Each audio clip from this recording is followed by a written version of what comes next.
Right, so arrows for use with a pinch grip. Now you can just grab hold of the arrow and pull it back and what have you.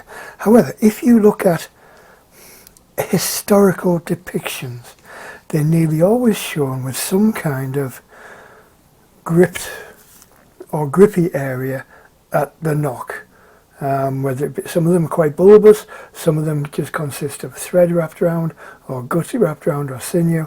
I've come up with my own version. Basically what I'm using is these, and they are plastic guide rings from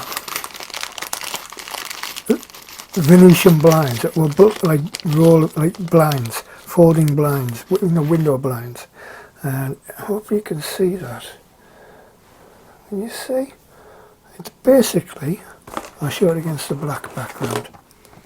It's basically a clear plastic washer, essentially. You could use a plastic O-ring, a rubber O-ring, you could use anything. And but basically what I do with these is I cut a slot in them using a junior hacksaw, and just to be on the safe side, so I don't rip my fingers open, I actually hold it in a pair of pliers as such, and just simply cut through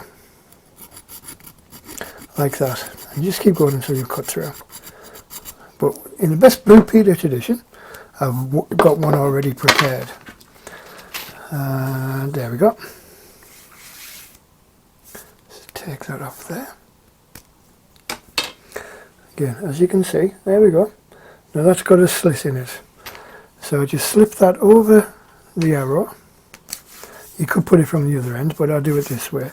And I line up the cut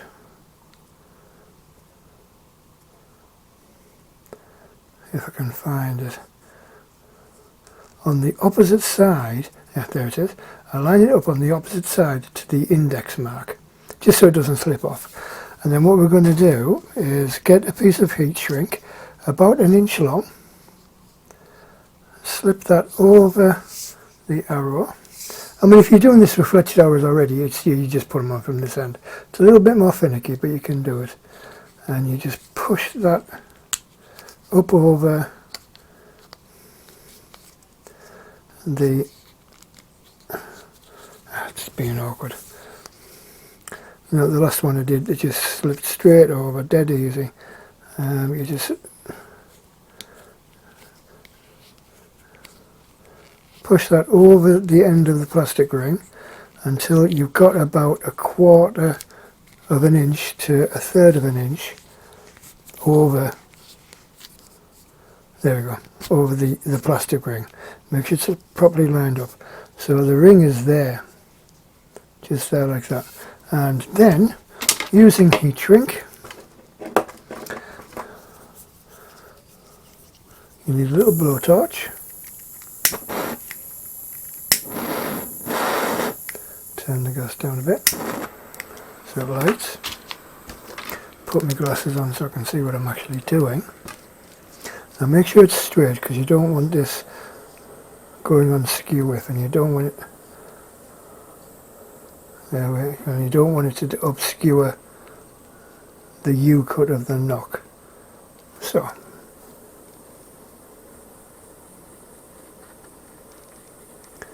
just heat it up.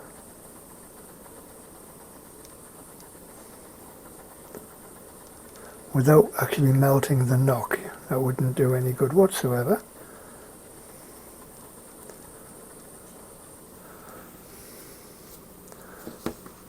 And bear in mind this is hot, so just nip it round so it conforms all the way around. Don't forget to turn your blowtorch off. And you end up with that. Again, that's what I did earlier. So you've got your nock and you've got a ring basically jammed on there, and that's where you're going to pull against. And then you just fletch it as normal. Or you can do 2 fletching, 3 fletching, 4 fletching. I'm actually doing some 2 fletchings. And these are actually based on a depiction of Greek arrows shown on some black figure pottery from Thermopylae, I think it is, or I can't remember. They were about 500 BC, so that's what I based these on. They were a little bit more bulbous, the ones in the depiction, and they weren't quite as well, they're actually more shield shaped than this. But anyway, there we go. So that's how you make some nocks for pinch grip shooting. Right, so I'll finish fletching these up. I've got quite a few already, if I can see. I get it off. There we go. See, I've already got some up already. I mean, you see me shooting them. So, right, let's go and do a bit more shooting with them. See you outside.